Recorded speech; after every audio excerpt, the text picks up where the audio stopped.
안녕하세요, 학생 여러분. 오늘 사회복지 실천 기술론 수업을 지금부터 시작을 하도록 하겠습니다. 여전히 이 코로나 사태가 진정 국면이 아니네요. 최근에 들어와서 일부 이태원발 코로나 감염이 확산되다가 요 최근에 좀 뜸하다가 또 여전히 또 코로나 사태가 확산되는 그런 조짐이 보이는 것 같아서 많이 아쉬움이 많이 있는데요. 어차피 1학기 한 학기 동안에는 여러분들하고 이렇게 비대면 수업을 계속 진행을 해야 될 것 같습니다. 아무쪼록 여러분들 건강에 유의하시고요. 한 분도 코로나 감염이 되지 않도록 이렇게 주의를 기울였으면 좋겠습니다. 자, 지난주에는 우리가 가족을 대상으로 하는 사회복지 실천 기술 원을 했지요. 오늘은 여러분들과 함께 가족을 대상으로 하는 사회복지 실천 기술 2를 강의를 하도록 하겠습니다. 지난주에는 우리 가족의 개념, 또 가족의 변화, 또 가족을 대상으로 하는 생활 주기에 대해서 한번 쭉 살펴보았죠. 이번 주는 여러분들과 함께 가족을 대상으로 하는 사회복지 실천 기술 2인데요. 가족 문제 사정 도구와 가족을 대상으로 하는 개입 기법, 또 개입 기술에 대해서 한번 살펴보도록 하겠습니다. 자, 오늘도 여러분들과 함께 파워포인트를 띄워놓고 파워포인트를 중심으로 해서 수업을 진행을 하도록 하겠습니다. 자, 가족을 대상으로 하는 사회복지 실천 기술 2 오늘 수업 진행 순서 목차는요. 제1절 가족 문제 사정에 대한 이해고요. 제2절 가족 사정 도구, 제3절 가족 개입과 기법에 대해서 한번 살펴보도록 하겠습니다. 자, 제1절 가족 문제 사정에 관한 이해인데요. 가족 문제 사정에 대한 이해를 하기 위해서 우리가 첫 번째 살펴볼 것은 가족의 구조와 기능에 대해서 한번 살펴보겠는데요. 이 가족의 구조와 기능에서 첫 번째 우리가 다룰 항목은요, 가족의 경계와 하위 체계라고 할 수가 있겠습니다.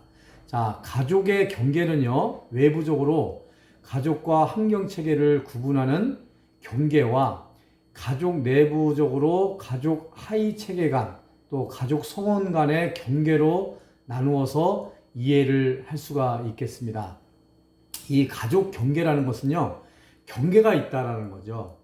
경계. 부부를 예를 든다면 부부가 있죠. 그러면 부부에게는 아내가 있고 남편이 있습니다. 그 남편과 아내는 역할과 위치, 지위가 다르죠. 보이지 않는 경계가 있어요. 너는 남편이고 나는 남편이고 너는 아내다라는 보이지 않는 경계가 있다라는 거죠. 또 마찬가지로 부모와 자녀와의 관계에서도 마찬가지입니다. 그래서 부모님, 엄마, 아빠와 딸, 아들과 보이지 않는 경계가 있다라는 거죠. 부모는 부모로서의 지위가 있고 역할이 있고요. 또 자녀들은 자녀들 나름대로 지위와 역할이 있다라는 거죠. 그래서 우리가 부부 체계 안에서도 남편과 아내와 남편의 경계가 있고요. 부모와 자녀와의 관계에서도 부모와 자녀와의 보이지 않는 경계가 있다라는 거죠. 이것을 구분하는 경계. 그래서 이것을 우리가 가족의 경계다라고 할 수가 있는데요. 이 가족의 경계는 모호한 경계, 경직된 경계, 분명한 경계 이렇게 세 가지로 구분을 할 수가 있는데요. 모호한 경계는 지나치게 개방적이어서 모든 정보가 공유가 되고 서로에게 지나치게 관여하며 얽혀 있는 것이 특징이라고 할 수가 있어요. 이 경계선이 애매모호하게 경계가 되어 있는 거예요. 이 말은 뭐냐면 분명히 부모와 자녀가 역할과 지위가 명확한데 이것이 모호한 경계를 가지게 되면 도대체 이 가족 내에서 이 자녀들이 부모가 되는 건지 부모가 자녀의 역할을 하는 건지 애매모호한 그 경계를 가지고 있다는 거죠.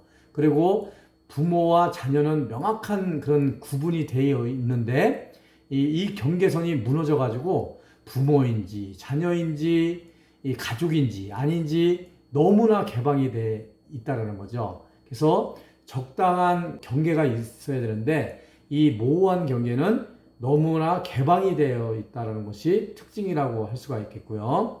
경직된 경계는 모호한 경계의 반대의 의미를 가지고 있습니다. 그래서 지나치게 폐쇄적이어서요, 경계 내외로 정보 공유나 교류가 거의 없는 것을 우리가 경직된 경계라고 이렇게 얘기를 해요. 이 부모와 자녀와의 경계를 예를 든다면 이 경직된 경계는 부모님과 자녀와의 너무나 경직돼 가지고요, 폐쇄돼 가지고 부모님과 자녀들 간에 대화가 없어요. 정보 교류가 없죠. 그리고 저 사람이 부모인지 저 사람이 자녀인지 이 경계선이 진짜 너무나 딱딱하고 경직돼 있어 가지고 가족이라고 심하게 말하면 가족이라고 얘기할 정도가 어려울 정도로 그렇게 경직된 경계를 가지고 있는 것을 경직된 경계라고 이렇게 얘기를 합니다. 이 분명한 경계는요, 경계가 유연하게 존재해서 정보가 적절히 공유가 되고 경계 내외로 관여하는 정도도 적당한 것을 말을 해요. 그래서 이 분명한 경계는 부모의 역할, 지위, 또 자녀의 지위와 역할, 이 적당하게 그 선을 지키면서 경계가 이루어지는 거죠. 그래서 적당하게 정보가 교류가 되고 또 서로 왕래를 하게 되고 소통하는 그런 시스템을 갖추는 것을 우리는 분명한 경계다 이렇게 얘기를 합니다. 그래서 가족의 경계에 있어서 너무나 모호한 경계가 돼서도 안 되고요, 너무나 경직된 경계가 돼서는 안 되고 가급적이면 분명한 경계를 가지고 있는 것이 건강한 가족이라고 할 수가 있겠습니다. 그리고 우리 가족 구조와 기능에 있어서 우리 가족의 하위 체계를 우리가 한번 살펴봐야 되는데요. 가족의 하위 체계는 성, 세대, 이해관계, 가족의 생존에 필요한 기능을 기반으로 발달을 하게 돼 있어요. 그래서 가족이라는 그 체계 안에 밑에 있는 하위 체계가 있어요. 그 하위 체계는 주로 부부 하위 체계가 있습니다. 그러니까 가족이라는 큰 체계 안에 부부라는 하위 체계가 있고요, 부모 하위 체계가 있고요, 또 부모와 자녀 하위 체계가 있어요. 또 형제자매 하위 체계가 존재를 합니다. 그래서 이 각 하위 체계는 경계를 가지고 다른 체계와 구별되는 기능을 수행하게 되면서 각 하위 체계가 영향을 주고받는 방식에 따라서 가족의 구조적 특성과 기능이 굉장히 달라질 수가 있어요. 그래서 이 부부 하위 체계, 부모 하위 체계, 또 부모와 자녀 하위 체계, 또 형제자매 하위 체계가 이게 경직된 경계냐, 모호한 경계냐, 또 분명한 경계를 가지고 있느냐에 따라서 이 가족의 어떤 구조나 기능이 다를 수가 있다라는 거죠. 그래서 너무 모호한 경계, 하위 체계 간에 모호한 경계를 가지고 있거나 경직된 관계를 가지게 되면은 분명히 그 가족에는 욕구가 제대로 충족이 되지 않을 뿐더러 문제가 자꾸만 발생이 될 수가 있다라는 거죠. 그래서 이런 부분들에 있어서 우리가 가족 문제를 사정하기 위해서 이 가족의 구조, 그리고 가족의 경계, 또 가족의 하위 체계에 대한 이해가 필요하다라고 할 수가 있겠습니다. 자, 우리가 두 번째 우리의 가족 문제를 사정하기 위해서 알아야 될 기본 개념이 있는데요. 두 번째는 가족의 권력 구조입니다.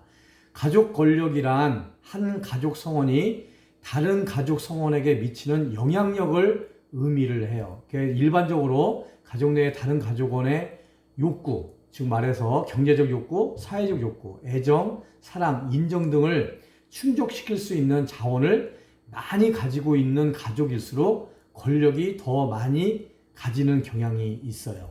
그래서 가족에 보면 엄마가 권력이 센지 아빠가 권력이 센지 때로는 그 가족의 자녀들이 권력이 센 경우도 있어요. 그런데 통상적으로 이 가족 권력은 엄마나 아빠나 부모님이 권력을 가지는 경향이 많이 있지요. 근데 이 가족 권력이 누구한테 있느냐에 따라서 그 가족이 건강한 가족이 될 수도 있고요. 누가 가족 권력을 가지고 있느냐에 따라서 또 건강하지 않는 가족이 될 수가 있는 거죠. 그래서 가족은 이 권력 구조를 통해서 구성원들의 행동을 허용 가능한 범위 내에서 유지시키는 기능을 가지고 있습니다. 그래서 가족의 권력 기반과 권력 배분에 대해 사정해야 하고요. 가족의 권력 구조가 체계 유지의 기능을 순조롭게 수행하도록 하는지, 또 가족 구성원이 권력의 상대적 배분에 만족하는지 등이 사정이 돼야만 이 가족의 문제를 제대로 사정을 할 수가 있다라고 할 수가 있는 거죠. 그래서 문제가 있는 가정에 보면 이 가족 권력 구조를 우리가 한번 살펴보면 이 문제의 원인이 어디에서 있는지, 문제의 해결 방안이 어디서부터 풀어나가야 될지를 볼 수가 있다라고 할 수가 있는 거죠. 자, 세 번째, 가족 문제를 사정하기 위해서 우리가 알아야 될 개념이 세 번째는요, 가족의 역할입니다. 가족의 역할에 대한 사정에서는요, 가족 내의 역할 분담, 또 역할이 정의되는 방식, 또 역할 갈등을 이해하는 것이 굉장히 중요하다라고 할 수가 있어요. 이 가족의 역할, 그 역할 분담이 어떻게 됐는지, 또 역할이 정의되는 방식, 또 역할 갈등에 대해서 우리가 잘 이해를 할 때만이 그 가족의 어떤 문제를 해결하는데 많은 도움을 받을 수가 있다라고 할 수가 있겠습니다. 그래서 각 문화와 가족 형태는 나름대로의 역할 정의를 가지고 있기 때문에 사회복지사는 구성원들의 욕구와 부합되는지 여부를 판단하고 사정을 해야 되고요. 또 가족 구성원들이 각자에게 주어진 역할에 얼마나 만족하고 있는지, 만족하지 못하고 있다면 가족이 역할을 수정하거나 변화시킬 여지가 있는지에 대해서 우리가 사정을 해야 되겠습니다. 자, 우리 가족 문제를 사정하기 위해서 이해해야 할 용어, 가족 규칙인데요. 네 번째, 가족 규칙인데요. 이 가족 규칙은 명시적으로나 암묵적으로 가족 구성원의 행동이나 관계를 통제하는 패턴화되고 예측 가능한 규범이나 기대를 우리는 가족 규칙이다라고 이야기를 합니다. 이 가족 체계 내에서 발견되는 암묵적 규칙이나 규범은 기능적일 수도 있고요. 경우에 따라서는 역기능적일 수도 있어요. 예를 들면 이런 겁니다. 이 딸만 가진 가정에서는 아빠가 엄명을 내려요. 우리 딸들은, 우리 자녀들은 밤 10시까지는 반드시 집에 들어와야 됩니다. 늦게 들어오면 안 됩니다. 이것도 암묵적이든 명시적이든 간에 이게 하나의 규칙이 되는 거예요. 가족 내에서 하나의 규칙이 되는 거죠. 10시 이전에는 반드시 집에 들어와야 된다. 뭐 이런 거. 이것이 하나의 가족 규칙이 되는 거예요. 그래서 이 가족 규칙이 때로는 순기능적인 역할을 하는 경우도 있지만요. 오히려 그 가족 규칙으로 인해서 비행이 발생이 될 수도 있고 갈등이 될 수도 있고요. 이럴 경우에는 이 가족 규칙이 역기능적인 그런 가족 규칙이 될 수가 있는 거죠. 그래서 그 가족 가운데 어떤 규칙이 있느냐에 따라서 그 가족 규칙을 한번 우리가 사정을 해보면 문제의 원인과 문제의 해결 방안을 우리가 모색하는데 도움을 받을 수가 있다라는 거죠. 그래서 기능적인 가족 규칙은요, 가족이 환경적 스트레스라든가 개인적 욕구, 가족 단위의 욕구에 유연하게 반응하게 하면서요, 가족이 해결책을 찾을 수 있는 기회를 제공을 하게 됩니다. 가족 규칙이 반대로 가족 규칙이 역기능적이어서 가족 전체 혹은 개개의 구성원의 적응과 발달을 가로막는다면 그 규칙을 변화시킬 수 있도록 계획해야 될 것이죠. 그래서 가족 문제를 사정할 때 이 가족 규칙을 우리가 한번 사정을 해보면 그 해결점을 잘 찾아 나갈 수가 있다라고 할 수가 있겠습니다. 자, 가족 문제 사정을 위해서 우리가 이해해야 될 다섯 번째는요, 가족 응집력이라고 할 수가 있겠습니다. 가족 응집력은요, 가족 구성원이 서로에게 갖고 있는 정서적 유대 관계예요. 그래서 서로 정서적으로 지지해주고 격려해주고 응원해주고 이런 것들이 다 정서적 유대라고 할 수가 있겠죠. 이 정서적 유대가 강하면 강할수록 가족 응집력이 강한 거고요. 이 정서적 유대가 강하지 않으면 가족 응집력은 약화되겠죠. 그래서 가족 응집력이 적절한 가족은요, 가족의 독립성과 자율성을 유지하면서 동시에 친밀감과 상호 연결 상태를 잘 유지를 할 수가 있어요. 그런데 반대로 응집력이 낮은 가족은요, 서로 유리되는 경향이 있고요. 가족 성원은 매우 독립적이지만 가족에 대한 헌신의 정도는 매우 낮게 나타나게 돼요. 그래서 그 가족의 응집력을 보면 가족의 문제의 원인이 무엇인지 또 해결 방안이 무엇인지를 알 수가 있는 거죠. 그래서 건강한 가족일수록 이 정서적 유대감이 강해서요, 서로 독립성과 자율성을 유지하면서 굉장히 친밀감을 가지고 상호 연결 상태를 유지해 나갈 수 있는 가족이라고 할 수가 있겠죠. 자, 우리 가족 문제 사정을 위해서 이해할 용어 여섯 번째는요, 가족의 적응력입니다. 적응할 수 있는 능력, 적응할 수 있는 힘이라고 할 수가 있겠죠. 가족 적응력은 부부 혹은 가족 체계가 상황적 혹은 발달적 스트레스에 반응하여 권력 구조나 역할 관계, 또 관계의 규칙을 변화시킬 수 있는 능력을 우리는 가족 적응력이다라고 이야기를 합니다. 적절한 수준의 적응력을 가진 가족은요, 이런 스트레스 상황에 잘 적응을 하게 되는 거예요. 아까 우리 그 모호한 경계, 경직된 경계, 또 분명한 경계 말씀을 나눴잖아요. 그래서 이 분명한 경계선을 가지고 있는 가족은 가족 적응력이 굉장히 강하게 나타날 수가 있겠죠. 그 반대로요, 지나치게 경직된 가족은 가족 내부 혹은 가족의 변화에도 불구하고 기존의 문제 해결 방식을 그대로 활용하기 때문에 적응하기가 굉장히 어려워요. 그래서 가족 적응력이 약한 그런 가족들 같은 경우는요, 경직된 경계를 가지고 있는 가족이라고 할 수가 있겠죠. 그래서 특별한 규칙이나 규범이 없어서 혼란스러운 가족은요, 지나치게 변화를 시도하기 때문에 안정성과 예측성이 떨어지게 되는 경향을 많이 보이고 있습니다. 그래서 이 가족 문제를 사정할 때는요, 이 가족이 얼마만큼 적응력이 있느냐, 이런 부분들을 잘 살펴봐야 되겠습니다. 자, 우리 가족 문제 사정을 위해서 이해해야 될 사안으로요, 가족 의사소통이 있습니다. 의사소통이라는 것은 언어적, 비언어적 메시지를 통해서 사실적인 정보, 생각, 감정을 내용과 관계 차원에서 전달하고 상호 교류하는 과정으로서요, 가족의 기능을 이해하는 데 핵심적인 개념 중에 하나라고 이야기를 할 수가 있습니다. 이 가족 간의 의사소통을 잘 해야 되겠죠.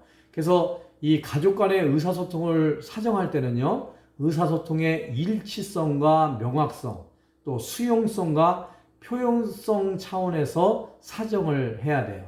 그래서 이 가족의 의사소통에서 일치성, 명확성, 수용성, 또 표현성을 보면 이 가족이 얼마만큼 의사소통이 잘 되고 있느냐, 안 되고 있느냐를 우리가 알 수가 있죠.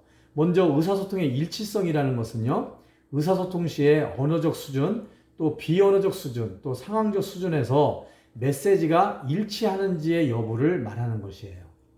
그래서 우리가 언어적 의사소통 그러면 말로 하는 것을 언어적 의사소통이라고 하고, 비언어적 의사소통이라는 것은 바디랭귀지라고 그러죠. 얼굴의 표정이라든가 몸짓이라든가 뭐 이런 것들을 우리가 비언어적 의사소통이라고 이야기를 하잖아요. 그래서 의사소통의 일치성이라는 것은 이 언어적 의사소통하고 비언어적 의사소통하고 얼마만큼 일치가 되느냐 하는 거예요.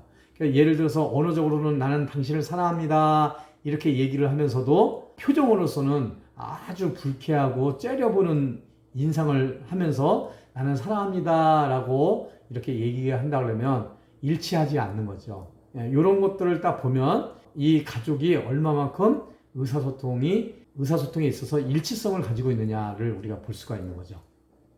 자, 두 번째는요, 의사소통의 명확성인데요. 상대방에게 메시지를 전달할 때 생각이나 감정을 모호하지 않고 분명하게 전달하는지 여부를 의미하는 거예요. 그냥 명확하게 전달을 하느냐, 이거를 보는 거죠. 그래서 의사소통의 명확성을 보면 그 가족의 의사소통이 잘 되고 있는지 안 되는지를 우리가 알 수가 있겠죠. 또 의사소통의 수용성이에요. 수신기술을 나타내는 것으로 말하는 사람에 대한 존중과 이해를 포함하는 반응의 패턴을 우리가 의사소통의 수용성이라고 이렇게 이야기를 하는데요. 받아들이는 입장에서 상대방을 얼마나만큼 존중하느냐, 또 이해를 하느냐 하는 부분들이거든요. 그래서 이런 의사소통의 수용성을 보면 이 가족이 의사소통이 잘 되는지 안 되는지를 우리가 알 수가 있겠죠. 또 의사소통의 표현성입니다. 이런 송신기술에 해당하는 것인데요. 자신의 생각과 감정을 가족 내 다른 사람에게 표현할 수 있는지를 의미하는 거예요. 이게 표현할 수 있는 능력이 안 되면요, 의사소통이 제대로 잘 안 되는 거죠. 그런 의사소통의 표현성을 보면 이 가족이 어떤 부분에서 문제가 있구나 라고 우리가 강파를 할 수가 있겠죠. 그래서 이렇게 7가지 사안으로 여러분 가족 문제 사정을 하는 데 있어서 우리가 이해해야 할 그런 용어 정의를 한번 해봤습니다. 자, 여기까지 해서 우리가 가족 문제를 사정하기 위해서 이해해야 할 그런 용어에 대해서 한번 살펴보았습니다. 자, 지금부터는요, 제 2절 가족 사정 도구에 대해서 한번 살펴보도록 하겠습니다. 제 2절 가족 사정 도구에 대해서 한번 살펴보겠는데요. 첫 번째가 가계도라고 이야기를 할 수가 있겠습니다. 이 가계도는요, 보웬이 1978년도에 다세대 가족 체계 이론에 기초해서 가족 개입을 행하는 사회복지사들이 주로 사용하기 시작한 그런 사정 도구라고 할 수가 있는데요. 보웬은 가족 성원들이 세대, 또 출생 순서, 또 성별 등의 특성에 따라서 구분될 수 있다라고 주장을 했어요. 그래서 보웬에 의하면 한 개인이 전체 가족 구조 따라서 현 가족 내에서 그 개인의 기능 상태 및 관계 양상, 그리고 그 개인이 향후 형성하게 될 가족의 양상 등이 다르게 나타날 수 있다라고 보웬은 주장을 하고 있습니다. 그래서 보웬은 가계도를 통해서 가족의 양상을 다세대 전이가 된다라고 파악을 했어요. 그래서 이 가계도는 보통 3세대 정도의 1세대, 2세대, 3세대 정도의 가족에 대한 정보가 도식화되어 있는 가계도를 통해서 우리는 한 세대에서 다음 세대로 이어지면서 반복되는 어떤 가족의 기능, 또 가족 관계, 또 가족 구조 등의 양상을 찾아볼 수가 있다라고 할 수가 있겠습니다. 그래서 우리 가족을 대상으로 하는 사회복지 실천 기술에서 사정도구로서 첫 번째 가장 많이 사용되는 것이 가계도라고 할 수가 있겠습니다. 여러분들 이 가계도는 많이 들어보셨을 거예요. 우리가 이제 가족복지론에서 이 가계도에 대해서 거론을 하고 있고요. 또 이 가계도에 대해서 여러분들이 이제 사회복지 실천 현장에 가게 되면 반드시 여러분들하고 이제 사회복지사하고 클라이언트가 함께 그려보는 것이 이 가계도거든요. 이 가계도는 통상 3세대에 걸쳐서 1세대, 2세대, 3세대에 걸쳐서 이 가족 구조라든가 가족 관계라든가 가족의 기능, 또 역할, 상황을 한눈으로 볼 수 있는 도식화되어 있는 그림이라고 할 수가 있겠거든요. 그래서 여러분들이 이 가계도에 대해서는 이 개념을 잘 이해를 하시고요. 이 가계도를 그릴 줄을 아셔야 될 것입니다. 가계도의 작성이에요. 이 가계도에는요, 성별, 출생 및 사망과 관련된 정보, 또 형제 순위, 또 결혼, 이혼, 재혼, 또 사실혼 내용 등을 다 도식화할 수가 있어요. 또 가족원의 현재 종교 또는 종교의 변화, 또 교육 정도, 직업 또는 실업 상태, 또 군복무, 퇴직, 범법 사실, 신체적 성학대 경험, 또 세대별 전이가 가능한 병력, 예를 들면 고혈압, 당뇨, 비만 등, 또 알코올 중독, 흡연, 가출 경험, 또 가족 기념일, 뭐 기쁜 일이든 슬픈 일이든 모든 것들이 포함이 되고요. 가족의 현재 거지 등을 다 도식화할 수 있는 것들이 가계도다라고 할 수가 있겠어요. 그래서 우리 가계도 그려져 있는 가계도를 딱 보면요. 이게 어떤 가계인지 어떤 가족 구조를 가지고 있고 관계를 가지고 있는지를 한눈으로 바라볼 수가 있다라는 거죠. 그 가족관계의 양상 및 속성을 우리가 알 수가 있는데요. 세대 간의 그리고 현재 갖고 있는 맥락 속에 존재하는 갈등, 또 긴장, 또 불안 등의 흐름을 표시할 수가 있고요.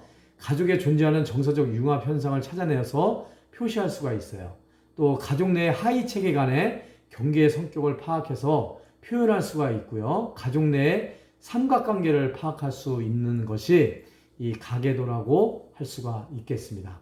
이 가계도는요, 가족이 현재 나타나고 있는 문제와 가족 내에 되풀이되어 나타나고 있는 사건이나 관계의 양상, 또 기능 양상 등이 어떻게 연결되어 있는지를 파악함으로써 이들을 체계적으로 이해할 수 있게 하는 것이 가계도라고 할 수가 있겠어요. 그래서 사회복지사와 클라이언트 모두에게 관심 대상 가족에 대한 큰 그림을 볼 수 있게 하는 것이 이 가계도라고 할 수가 있겠습니다. 그래서 가족을 대상으로 하는 사회복지 실천을 할 때는요, 반드시 이 사정도구인 가계도를 그릴 줄 알아야 되고요. 그려져 있는 가계도를 우리가 읽을 줄을 알아야 돼요. 그래서 조금 후에 우리 가계도의 법례를 한번 살펴볼 테니까요. 앞으로 여러분들이 잘 듣고 이 가계도를 한번 그려볼 수 있도록 한번 해보셨으면 좋겠습니다. 이 가계도를 사용 시 유의점은요. 가계도의 작성은 첫 면담이나 두 번째 면담을 통해서 작성되는 것이 보통인데요. 다세대 간의 갈등, 또 원가족과의 갈등, 또 고부 간의 갈등, 또 해결되지 않는 과거의 가족 갈등을 갖고 있는 가족에게 가계도가 이용이 돼요. 그리고 가족의 역사적 배경이 현재 가족 문제에 주는 영향을 깊이 있게 살펴보는 것이 필요한 이유와 가계도가 그려지는 방법 등에 대해 클라이언트에게 충분히 설명하고 나서 양해를 구한 뒤에 가계도 그리기 작업에 들어가는 것이 좋다라고 할 수가 있겠어요. 그러니까 무턱대고 지금부터 가계도를 그립시다 이렇게 하면 안 된다는 얘기죠. 그래서 충분히 사회복지사는 클라이언트하고 동의를 얻어서 충분히 가계도를 그리는 것에 대한 설명을 해주고요. 그 상황 설명을 해주고 함께 가계도를 그리는 것이 좋겠다라는 유의점을 말씀을 드리겠습니다. 이 가계도 예시인데요. 자, 여기 한번 설명을 좀 드려보겠습니다. 이게 동그라미 원 안에 들어있는 것이 자, 네모는 우리가 남자를 네모로 표시를 합니다. 동그라미는 여자를 표시를 해요. 그래서 여기 이 가계도를 한번 우리가 읽어보면요. 45세의 남자와 33세의 여자가 2006년도에 결혼을 했습니다. 그래서 그 45세 남자와 33세 부인하고의 사이에 3살짜리 딸과 1살짜리 딸이 있어요. 근데 이 33세 아내는요, 재혼을 한 건데요. 그 전에 남편이 2004년에 사망을 했네요. X표를 한 것은 사망이라고 표시가 되죠. 그래서 전 남편과의 사이에 10살짜리 아들이 존재를 하고 있어요. 그리고 이 남편은요, 전처가 있네요. 그 42세 여성하고 1988년도에 결혼을 했는데요. 2003년도에 이혼을 했어요. 그래서 두 가지 삭선이 있죠. 이것을 이혼을 했다라고 표시를 하는 거예요. 그래서 45세 이 남편은 전처인 42세 여자 사이에 20살짜리 딸과 18살짜리 딸이 있고요. 그 딸은 21살 남자와 결혼을 해서 1살짜리 아이를 출산을 했네요. 이렇게 있는 것이 가계도라고 할 수가 있겠습니다. 여러분들 뭐 간단하죠? 이렇게 그릴 줄을 알아야 되고 이렇게 읽을 줄을 알아야 되겠습니다. 자, 우리 범대를 한번 보면요. 가계도와 생태도에 사용되는 상징 기호를 한번 살펴보면요. 위에 70, 동그라미 안에 70부터 살펴보면요. 여성이 70세라는 거죠. 그 밑에 남성이 15세고요. 그리고 사망한 남성 73세 사망. 그래서 이게 좀 오타네요. 자, 78세에 사망한 남성을 표시한 거고요. 그 결혼 표시, 또 삭선이 하나 있는 것은 별거, 2개 있는 것은 이혼이라고 할 수가 있겠고요. 또 위탁 또는 입양 아동 같은 경우는 입양 아동은 둘이네요. 아들하고 딸하고 이렇게 점선으로 표시했을 때 위탁 또는 입양 아동이라고 표시를 하고요. 또 밑에 X선은 유산이나 낙태를 의미를 하게 되었습니다. 그리고 동그라미는 가족이나 가구의 경계선을 의미를 하고 있습니다. 이것도 오타네요. 가족이나 가구의 경계, 그 동그라미로 표시를 하게 됩니다. 자, 이혼 표시가 삭선 2개가 있는 것이 이혼이고요. 또 형제순위. 자, 여기서 좌측에서부터 우측으로 갑니다. 그래서 좌측에 있는 그 딸이 누나가 되겠죠. 우측에 있는 아들은 동생이 되겠습니다. 그리고 부모와 2명의 딸과 쌍둥이 아들 이렇게 됐는데요. 이 부부 사이에는 딸 둘에 쌍둥이 아들 이렇게 누나가 둘이 있고 쌍둥이 아들이 동생으로 이렇게 태어난 것이네요. 이렇게 표시를 합니다.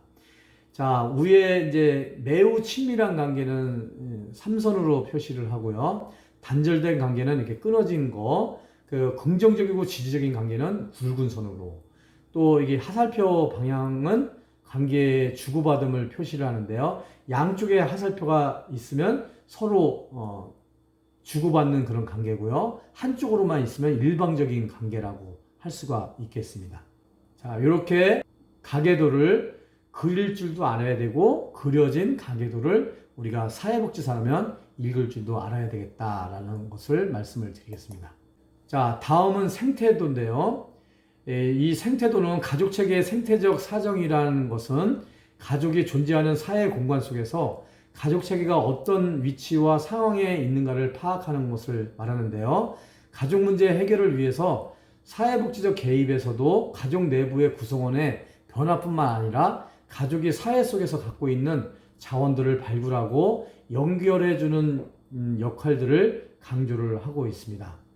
그래서 가족과 환경과의 관계를 분석하는 목적은요, 가족 체계와 가족 주변 환경 간의 접촉에서 발생하는 다양하고 복잡한 정보를 수집하고 정리하는 데 의미가 있어요. 이 가계도는 가족 구조가 어떻게 되어 있는지, 가족 간의 관계가 어떻게 되어 있는지, 가족 간의 역할이 어떻게 되어 있는지를 사정하는 도구라면, 이 생태도는요, 이 가족과 가족을 둘러싸고 있는 주변의 환경과 어떤 관계를 유지하고 있는지, 어떤 상태를 유지하고 있는지를 우리가 한눈으로 바라볼 수 있는 관계도다라고 말씀을 드릴 수가 있겠어요. 그래서 가족체계 경계의 성격과 주변 환경과의 교류 내용을 파악하는 데 있어서 도움을 줄 수 있는 시각적 도표가 생태도라고 이야기를 할 수가 있겠습니다. 이 생태도 예를 들면요, 그림 9-3과 같아요. 자, 생태도의 특성과 유용성은요, 종이와 필기 도구만 있으면 쉽게 작성할 수 있는 것이 이 생태도라고 할 수가 있겠고요. 개인 또는 가족의 삶의 공간에 존재하는 생태 체계들을 다양한 방법으로 그릴 수가 있고요. 또 주요 주변 환경 체계들, 또 가족과 그들과의 관계, 주변 체계들 간의 관계를 표시할 수 있다라는 그런 특성을 가지고 있어요. 또 가족을 둘러싼 자원 또는 에너지의 유입, 유출을 표시할 수가 있습니다. 그래서 요 밑에 내용들은 여러분들이 한번 잘 읽어 보시고요.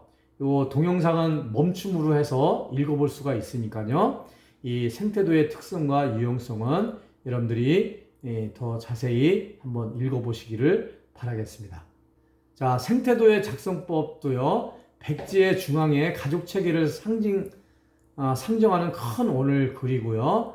그 원 안에 현 가족의 구성들이 표시된 간략한 가계도를 그리고요. 그 다음에 큰 원 주변에 가족 구성원 또는 가족 체계에 영향을 미치는 주변 환경 체계들을 그려나가면 되겠습니다. 이 생태도의 작성법도요. 동영상을 멈춤하고 한번 읽어보시면 먼저 제시했던 생태도 그 그림을 연상을 하면서 읽어보시면 여러분들이 생태도를 작성하는 방법에 대해서 금방 쉽게 이해를 하실 수 있으리라고 생각을 합니다. 자, 우리 가족 문제를 사정하는 사정도구, 우리 가계도에 대해서 한번 살펴봤고요. 두 번째는 생태도에 대해서 살펴봤는데, 세 번째는 사회적 지지망이에요. 이 사회적 지지망 사정은요, 사회복지 실천을 위해서 개발된 사정도구인데요. 사회적 지지망이 개인을 보호하는 힘, 또 보호 요인으로서 인식됨으로써 평가 도구로서 많이 활용되고 있는 그런 사정 도구라고 할 수가 있겠습니다. 사회적 지지는요, 어려운 상황에 처한 클라이언트의 스트레스나 문제를 해결하는데 직접적인 혹은 간접적인 영향을 미쳐서 스트레스나 어려움을 경감시키는 것으로 알려져 있다라고 해요. 그래서 사회적 관계망 표는 중요하다고 생각되는 사람 15명을 선택해서요. 그들이 개인에게 제공하는 사회적 지지, 구체적 지지, 정서적 지지, 정보, 조언적 지지, 비판, 원조적 방향, 친밀 정도, 접촉 빈도, 가계 지속 기간 등이 포함이 돼서요. 그 사회적 지지망을 이렇게 보면은 이 사람의 지지망은 이렇구나 하는 것을 한눈으로 바라볼 수가 있다라는 거죠. 이것을 한번 표로 한번 보면요. 사회적 관계망 표를 보면 이 생활 영역, 구체적 지원, 정서적 지원, 정보 충고, 비판, 원조 방향, 또 친밀성, 접촉 빈도, 관계 지속 기간 이렇게 돼 있어 가지고요. 1번서부터 이게 2번, 3번, 4번 이렇게 15번까지 해서 이름을 써 가지고 요 순서대로 번호를 매겨 보는 거예요. 그래서 예를 들면 윤춘모라는 클라이언트의 사회적 관계망을 딱 보면 누구누구는 비판을 많이 해주는구나, 누구누구는 굉장히 친밀감을 가지고 있구나 하는 것들을 한눈에 이렇게 바라볼 수 있게끔 표로 만드는 것을 사회적 관계망이다 라고 할 수가 있겠습니다. 자, 여기까지 이제 우리 가족문제 사정도구, 가계도, 또 생태도, 사회관계망 이렇게 세 가지 사정도구에 대해서 한번 살펴봤고요. 지금부터는 제3절 가족 개입과 기법에 대해서 한번 살펴보도록 하겠습니다. 이 가족 개입의 원리는요, 가족 사정이 끝나면요, 사회복지사는 개입을 통해서 가족 변화 과정으로 들어가기 위해서 준비를 해야 되는데요. 개입 시 유의해야 될 몇 가지 원리들을 유념을 하면요. 첫 번째가 사회복지사가 가족 단위의 사회력을 먼저 확인하고 조사해야 되고요. 두 번째, 가족의 성장 및 관계는 전체 가족 차원에서 전개된다는 것을 인식해야 되고요. 셋째는 상황에 대한 책임이 갖고 전체에 있다는 점을 인지하는 것이고요. 네 번째, 가족이 가질 수 있는 비난과 죄책감을 없애주는 것이라고 할 수가 있겠습니다. 그러면 가족 개입 기법에는 어떤 기법이 있을까요? 첫 번째로는요, 보엔의 다세대 체계 모델이라고 할 수가 있는데요.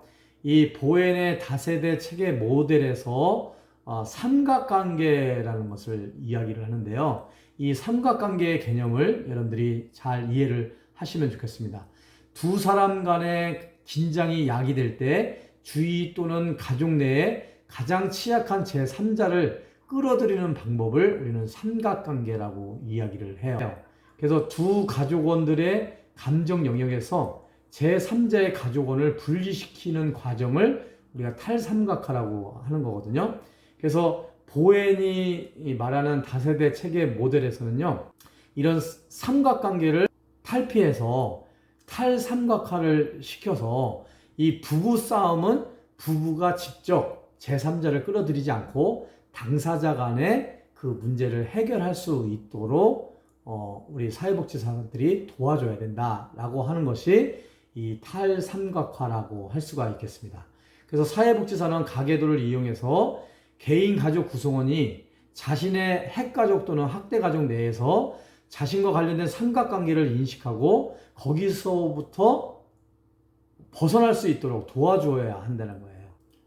자, 우리 가족 개입 기법 두 번째는요, 구조적 관점인데요.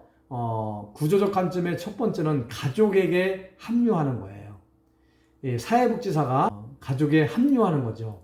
그러니까 첫 번째 적응하기가 있어요. 가족치료사는 먼저 성원들을 이해하고 수용함으로써 가족에 합류하고 적응해야 된다.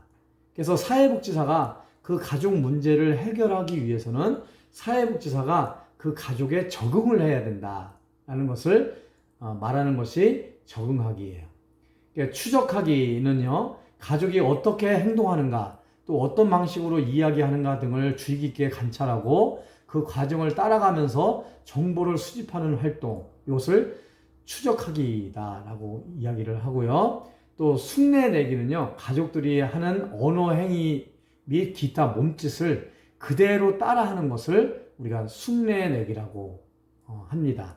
그래서 사회복지사가 그 가족의 문제를 해결하기 위해서는 이렇게 가족에 합류를 해야 되는데요. 합류하기 위해서는 적응하기, 추적하기, 흉내내기를 통해서 이 가족의 한 구성원으로서 활동을 하면서 그 문제를 해결해 나간다라고 할 수가 있겠죠. 자, 구조적 관점에서요, 두 번째는요, 가족 구조 이해를 위한 실현을 하는 방법이 있어요. 가족 구성원들이 어떻게 갈등을 처리하는지 보고 그 상호작용을 수정하고 구조화하는 것을 우리가 가족 구조를 변화시킨다라는 거예요. 그래서 이 가족 구조를 이해하기 위해서 실현을 한다고 그러는데요. 여기서 실현이라는 것은 가족의 상호작용 행동을 면담 상황에서 그대로 재현하는 것을 우리가 실현이다라고 이야기를 해요. 그래서 이런 것들을 통해서 우리가 가족을 개입해서 문제를 해결하도록 노력을 하게 되는 거죠. 자, 그 다음에 세 번째, 구조적 관점에서의 세 번째는요, 가족 상호작용 구조의 변화예요. 첫 번째가 이 가족 상호작용의 구조의 변화는 재구성인데요. 재구조화라고 이야기도 해요. 가족은 대개 한 성원에게 문제가 있는 것으로 이해를 하고 있는데요. 가족 치료의 문제의 원인이 특정 개인에 있다기보다는 가족의 역기능적 현재 가족 구조에 있다고 보고 가족 구성으로 하여금 그들이 가지고 있는 문제 인식을 개인에서 체계 또는 구조로 확대하고 바꾸도록 설득시키는 것을 재구성 또 재구조화라고 이야기를 해요. 통상적으로 이 문제가 있는 가족들은 저 사람 때문에 우리 가족이 문제가 있어 라고 해요. 그런데 그 사람 때문에, 그 사람의 개인 때문에 문제가 발생된 것이 아니라 그 가족의 어떤 구조, 그 가족의 체계가 잘못되었기 때문에 문제가 발생된 것이다 라고 그 가족의 체계나 구조를 재구성하고 재구조화한다라는 거죠. 그러면 그렇게 함으로 인해서 그 가족의 문제를 해결해 나가는 기법이다라고 할 수가 있겠고요. 경계선 만들기예요. 이 경계선 만들기는요, 구조적 가족 치료 기법으로서 경계 만들기는 가족 내의 하위 체계들 간의 경계가 지나치게 유리되거나 밀착된 경우에 유리된 경계는 보다 가깝게 해주고 밀착된 관계는 어느 정도 거리를 두도록 만드는 거예요. 예를 들면은 이런 거예요. 너무 경직된 경계를 가지고 있는 사람들은 부모와 자녀, 또 부부와 부부, 또 형제와 형제, 자매가 서로 대화가 없어요. 함께 식사할 기회도 없어요. 이럴 때는 이 경계선을 만들어주는 거죠. 그래서 너무 경직된 경계를 가지고 있는 사람들은 한번 식사 시간을 한번 마련을 해서 함께 식사를 할 수 있는 그런 자리를 마련을 하고요. 뭐 커피를 한 잔 마실 수 있는 경계를 새롭게 만들어주는 거죠. 그러면 이 경직돼 있지만 서로 밀접한 관계를 가지면서 식사를 하면서 또 커피를 한 잔 마시면서 밀접한 관계를 유지를 할 수가 있는 거고요. 또 너무 밀착되어 있는 관계, 예를 들어서 마마보이 같은 경우 있죠. 마마보이. 내 스스로가 뭘 못하고 모든 것을 다 엄마한테 의지를 해요. 또 반대로 또 부모는 또 자식에게 너무 애착심을 가지고 모든 것을 또 관여를 하려고 하는 경우가 있어요. 그럴 경우에는 적당한 경계선을 만들어서 너무 유리된 가족은 좀 밀착된 가족으로, 또 너무 밀착된 가족은 약간의 어떤 거리를 둘 수 있도록 이렇게 하는 것을 우리가 경계선 만들기라고 할 수가 있겠습니다. 자, 균형 깨틀기는요, 하위 체계 간의 관계를 재배치함으로써 역기능적인 가족 내의 균형을 깨트리는 거예요. 이를 위해서 가족치료 일부 성원의 편을 들기도 해요. 그래서 이 역기능적인 그런 가족 구조를 가지고 있다 그러면 한번 구조를 한번 균형을 한번 깨트려 보는 거예요. 아까 가족 권력 말씀을 드렸죠. 이 가족 권력 같은 경우도 한번 은근히 사회복지사가 가족 권력이 약한 사람한테 이 권력을 한번 이렇게 부여를 해줘 보는 거예요. 그리고 권력이 너무 센 사람들은 그 권력을 좀 빼보는 거죠. 그래서 이 균형의 추를 한번 깨트려 보는 거예요. 그래서 정상적인 그런 가족 구조 형태를 유지할 수 있도록 하는 가족 상호작용 구조에 변화를 주는 개입 기법이라고 할 수가 있겠습니다. 자, 세 번째 전략적 관점인데요. 이 전략적 관점이라는 것은 역설적 지시, 순환적 질문하기, 재명명 이렇게 세 가지가 있는데요. 전략적 관점은 역설적 지시는요, 문제를 유지하는 연쇄적인 내용을 변화시키기 위해서 가족이 역설적이라고 생각하는 행동, 즉 문제 행동을 유지하거나 또는 강화하는 행동을 오히려 수행하도록 지시하는 기법이에요. 오히려 역설적으로 지시를 해주는 거예요. 예를 들면 이런 거예요. 부부싸움을 해서 이 가족에 문제가 발생되는 부부가 있어요.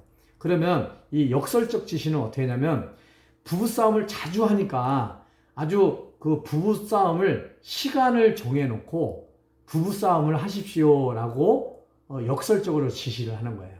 오히려 싸우지 마세요 라고 하는 것보다는 싸우니까 더 싸우세요. 그것도 시간을 정해놓고 싸우세요. 이렇게 제안을 하는 거죠. 그것을 역설적 지시다라고 얘기를 하고요. 재명명은 어떤 사람 또는 문제 상황에 붙여진 부정적 의미의 이름을 긍정적인 의미의 이름으로 바꾸는 것을 이야기를 해요. 그러니까 재정의한다, 재명명한다라고 할 수가 있겠습니다. 또 순환적 질문하기는요, 가족 성원이 문제에 대해 제한적이고 단선적인 시각에서 벗어나서 문제의 순환성을 깨닫도록 돕기 위한 질문을 연속적으로 하는 기법을 순환적 질문 기법이다 라고 해요. 그렇게 했으면 그 다음에는 어떻게 했을까? 너가 울었어. 그 다음에는 어떤 반응을 부모님이 보였지? 뭐 이렇게 질문을 하는 거예요. 그래서 어떤 제한적이고 단선적인 시각에서 벗어나서 그 문제를 한번 이렇게 순환적으로 이렇게 생각을 해볼 수 있도록 이렇게 질문을 하는 것을 순환적 질문하기라고 할 수가 있겠습니다. 자, 네 번째는요, 사티어의 모델인데요. 사티어의 모델은 가족 조각, 가족 그림, 자아 존중감 향상, 일치된 의사소통으로의 변환, 이렇게 네 가지 개념이 있는데요. 이 가족 조각은요, 어느 시점을 선택해서 그 시점에서의 가족관계, 또 타인에 대한 느낌과 감정을 동작과 공간을 사용해서 표현하는 비언어적인 기법이에요. 가족 그림도 마찬가지 비슷한 의미인데요. 가족 성원에게 자신이 느끼는 대로 자유롭게 가족에 대해서 그림을 그리도록 하는 기법이에요. 그래서 그림을 딱 그린 것을 딱 보면 그 가족에 대한 감정이 표현이 되잖아요. 우리가 미술치료라는 그런 과목도 있는데요. 이 그림을 그린 것을 딱 보면 그 사람이 상대방에게 어떤 감정을 가지고 있는지, 또 그 상황에서 내가 어떻게 느꼈는지를 그림을 통해서 딱 보면은 이해를 할 수가 있는 거죠. 자, 자아 존중감 향상인데요. 낮은 자존감을 회복시키고 자신의 가치를 인정할 수 있는 자원들을 찾아내도록 도와주는 것을 자아 존중감 향상이라고 할 수가 있겠습니다.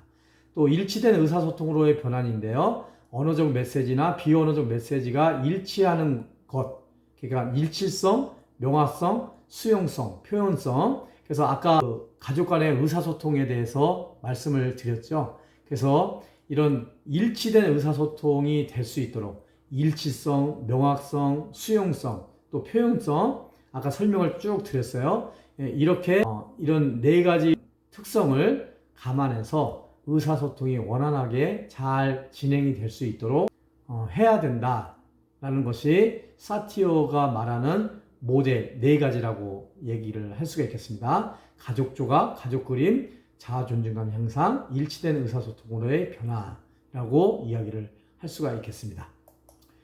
자, 우리 이제 5번째 우리 가족 개입 기법 중에서요. 해결 중심 모델이라고 할 수가 있겠는데요. 이 해결 중심 모델은 지난번에 우리가 해결 중심 모델에서 이 질문 기법에 대해서 한번 설명을 드렸죠. 그 내용이에요. 그래서 해결 중심 모델의 첫 번째는요. 면접 전에 변화에 관한 질문. 이거 지난번에 한번 얘기를 했죠. 면접 전에 변화가 있는 경우 내담자가 이미 보여준 해결 능력을 인정하고 칭찬하며 강화하고 확대할 수 있도록 격려해 주는 거. 이것이 면접 전 변화에 관한 질문이고요. 두 번째 예외 질문이라고 설명을 한번 드린 적이 있습니다. 가족이 해결하기 원하는 그 문제가 나타나지 않는 예의 상황을 찾고 그 예외를 확장시키기 위해서 가족이 무엇을 할 수 있는지에 대한 단서를 찾게 하는 질문. 이게 예외 질문이라고 할 수가 있겠고요. 또 세 번째는 기적 질문인데요. 가족의 문제가 모두 해결되었다면 어떤 일이 일어나겠는지를 상상하게 해서 변화 이후에 일어날 현실을 구체화하는 질문. 이건 이미 지난번에 설명을 드렸습니다. 그 네 번째 척도 질문 설명을 드렸죠. 현재 문제, 관계, 동기 등의 수준을 수치로 니커트 척도 말씀을 드렸어요. 수치로 표현하게 해보게 하거나 변화하기 원하는 상태의 정도를 수치로 표현하게 해보게 함으로써 현재 상황이나 변화하기 원하는 상태의 정도에 대한 탐색과 구체화를 돕는 질문이다. 이렇게 얘기를 했어요. 그래서 해결 중심 모델의 중심은 이 질문 기법을 통해서 클라이언트 스스로가 문제를 해결해 나갈 수 있도록 하는 기법이다라고 말씀을 드렸습니다. 자, 이상과 같이 오늘 가족을 대상으로 하는 사회복지 실천 기술에 대해서 한번 살펴보았습니다. 여기까지 수업 받으시냐고 수고 많이 하셨고요. 우리 다음 주에 또 다시 뵙도록 하겠습니다. 여러분 수고하셨습니다. 감사합니다.